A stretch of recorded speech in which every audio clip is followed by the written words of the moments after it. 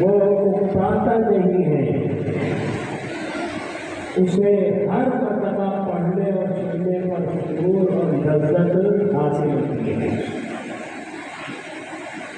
اور اس کے ساتھ ساتھ اجر و ثواب کا ذخیرہ بھی اکٹھا ہوتا ہے۔ تو لہذا ہمیں اس کی قدر کرنی ہے، اور قدر کیا ہے؟ قدر یہ ہے کہ ہمیں اسے پڑھنا ہے اور صحیح پڑھنا ہے،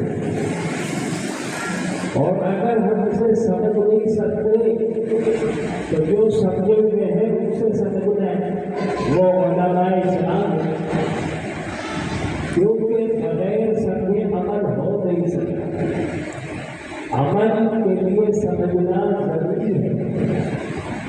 لہذا وہ صورتیں ہیں جو خود سمجھے ہوئے ہیں وہ علماء اسلام ہیں، وہ اس پر عمل کرتے ہیں، اور ایک وہ ہے جو عام مسلمین ہیں تو وہ عربی سمجھتے نہیں ہیں، تو وہ ان سے اپنا تعلق جوڑ لیں جو سمجھے ہوئے ہیں، یعنی وہ علماء اسلام کے ساتھ وابستہ ہو جائیں اور سمجھیں، کیونکہ عمل سے کوئی مستثنا نہیں ہے۔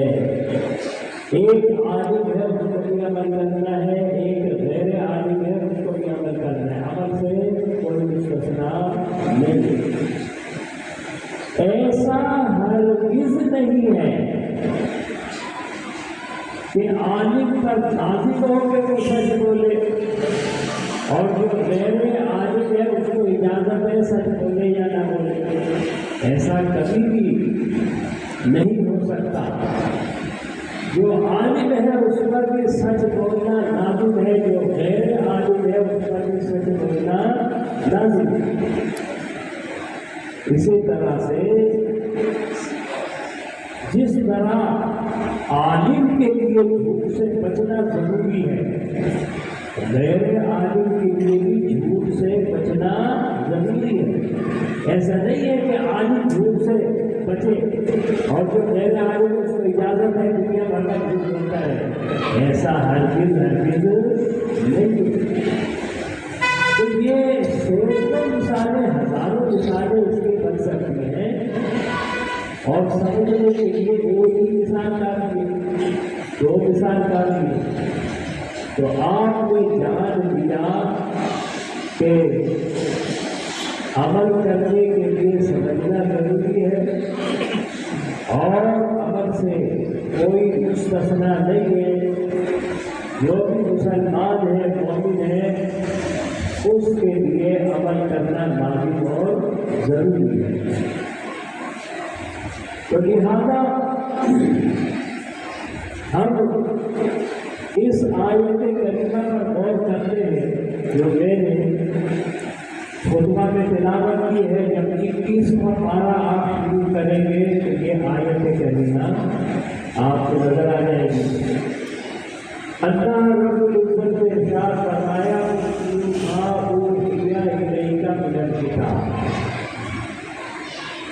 یہ تلا یہ سے امر ہے، ترجمہ اس کا یہ ہے کہ محبوب آپ تلاوت کیجیے ماں اوحی الیک، جو وحی کی گئی آپ کی طرف، من کتاب یعنی کتاب، یہ جو ماں ہے رسولہ یہ اس کا بیان ہے، یہ ایک بیان ہے۔ اگر اس کو آپ وہاں رکھ دیں تو اس ترجمہ بھی آپ کر سکتے ہیں کہ محبوب آپ اس کتاب کی تلاوت کیجیے جو آپ کی طرف وحی کی گئی۔ تو دیکھیں قرآن کو باہر دستار ہے جس کا کوئی کنارہ نہیں، کیونکہ یہ اللہ کا کلام ہے اور اللہ کا کلام اس کی صفت ہے۔ جس طرح اس کی بات لامحدود ہے اسی طرح اس کی صفات بھی لامحدود ہے۔ تو قرآن پاک یہ وہ بحر دستار ہے جس کا کوئی کنارہ نہیں ہے۔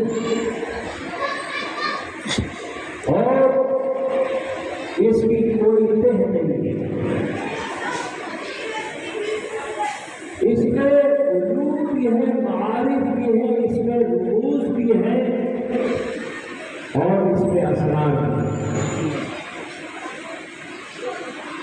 جو بھی اس میں ہوتا زن ہوتا ہے وہ نایاب جواہر نکال کر لاتا ہے اور امت مسلمہ کے سامنے پیش کرتا ہے، جو نہ کبھی ختم ہوئے ہیں نہ ہوں گے۔ تو لہذا اس کی تلاوت کرنے کا حکم اللہ تعالیٰ نے اپنے حبیب صلی اللہ علیہ وسلم کو دیا۔ اس ایک آیت کریمہ میں مرکزی عنوانات اور مضامین کو 5 آپ سمجھ سکتے ہیں۔ ایک ہے تلاوت قرآن، اتلو ما اوحی الیک من الکتاب، اس کو آپ موضوع بنا سکتے ہیں، عنوان بنا سکتے ہیں، تلاوت قرآن۔ پھر آگے ہے واقعی الصلاۃ، اور نماز قائم کیجیے تو اقامت نماز کے دوسرا معنی بن جائے گا۔ پھر آگے فرمایا ان الصلاۃ تنہی عن الفحشاء والمنکر، بے شک نماز بے حیائی برائی سے روکتی ہے، یعنی نماز ذریعہ بنتی ہے بے حیائی اور برائی سے روکنے کا۔ تو یہ فضیلت نماز ہے، یہ دوسرا لفظ ہوگا۔ وَلَذِكْرُ اللَّهِ أَكْبَرُ، اور ضرور اللہ کا ذکر سب سے بڑا ہے۔ تو یہ ذکر الہی چوتھا موضوع ہو گیا۔ وَاللَّهُ يَعْلَمُ مَا تَصْنَعُونَ، اور اللہ جانتا ہے جو تم کرتے ہو۔ تو یہ ذکر الہی 5واں موضوع ہے۔ یہ تو مرکزی موضوعات ہیں، لیکن جس کو اللہ تعالیٰ نے وافر علم عطا فرمایا ہے تو وہ ان 5 موضوعات سے 50 موضوعات پر بات کر سکتا ہے، اور جس کو اللہ تعالیٰ نے علم لدنی عطا فرمایا ہے تو علم لدنی رکھنے والا وہ 500 عنوانات پر اس پر گفتگو کر سکتا ہے، اس میں کوئی شک بات نہیں۔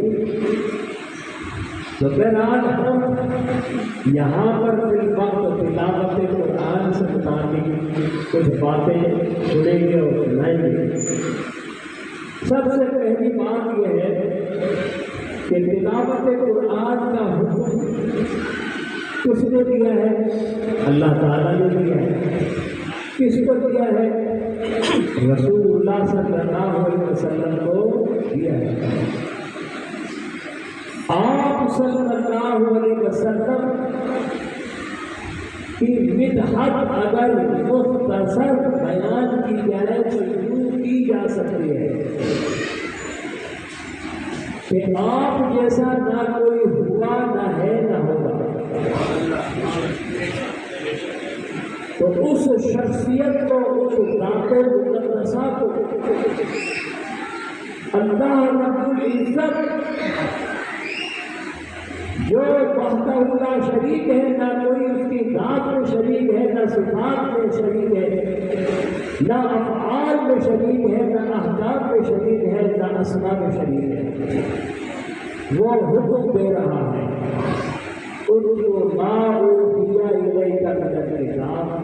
محبوب آپ تلاوت کیجیے اس کتاب کی جو آپ کی طرف وحی ہے۔ تو اب معمولی ذہن رکھنے والا بھی جان سکتا ہے، سمجھ سکتا ہے کہ یہ کوئی اہم بات ہے جس کا حکم اللہ تعالیٰ اپنے حبیب کو دے رہا ہے۔ تو یہاں سے یہ بات پتہ چل رہی ہے کہ تلاوت قرآن یہ ایک اہم چیز ہے، لیکن ہم نے کیا کیا ہوا ہے؟ ہماری حالت کیا ہے؟ ہم قرآن کو چومتے ہیں، بوسہ دیتے ہیں، یہ ادب ظاہری ہے، بہت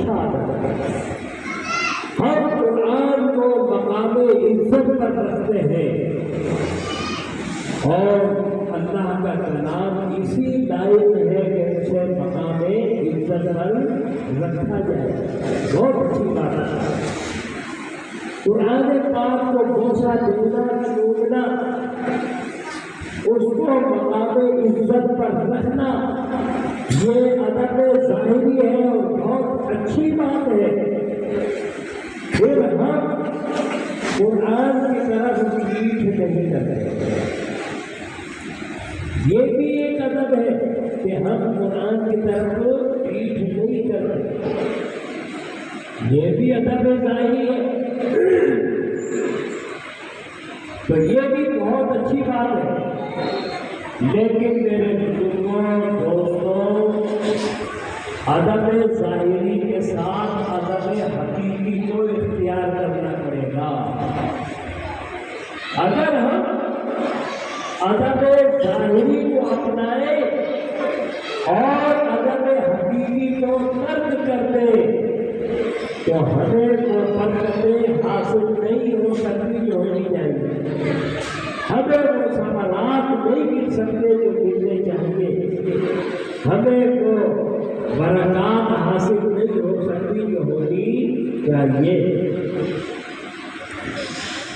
اگر ہم قرآن کو بوسہ دے چومے مقام عزت پر رکھے، اسے پیٹھ نہ کرے، لیکن جو اس کا ادب حقیقی ہے وہ تلاوت قرآن ہے، اس میں ہم روگردانی کریں اور قرآن میں جو احکام ہے ان کی طرف ہم پشت کرتے، اعراض کرتے، پیٹھ پھیرتے، تو پھر ہم ادب حقیقی پر گامزن نہیں ہے، یہ حقیقی ادب کے خلاف ہے۔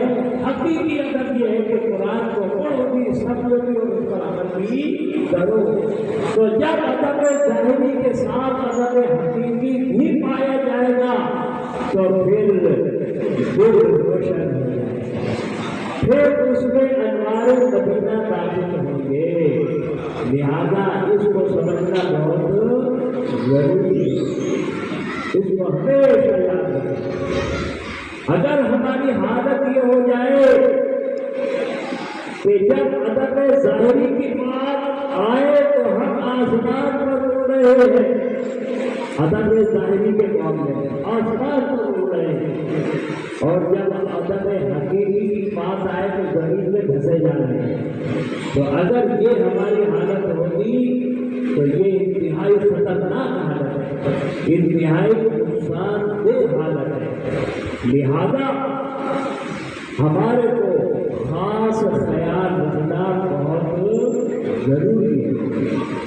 ادب ظاہری سے علماء اہل سنت نے کبھی منع نہیں کیا، کبھی یہ نہیں سنا ہوگا انہوں نے کہا کہ قرآن کو بوسہ مت دو، کبھی آپ نے نہیں سنا ہوگا کہ قرآن کو مقام عزت پر مت رکھو، کبھی آپ نے نہیں سنا ہوگا کہ قرآن کو پیٹھ نہ دو، پیٹھ دو، ایسا نہیں سنا ہوگا۔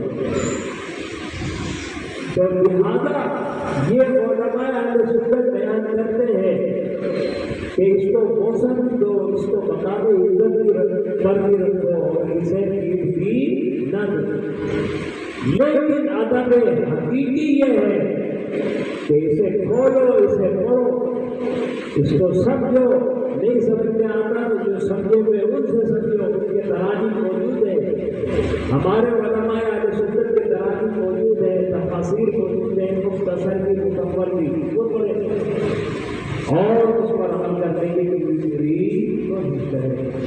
یہ وہ اللہ کی کتاب ہے جس میں کوئی شک نہیں، شک کی کوئی گنجائش ہی نہیں ہے، یہ جیسی نازل ہوئی ویسی آج تک ہمارے پاس موجود ہے، اس میں کوئی ایسی بات نہیں ہے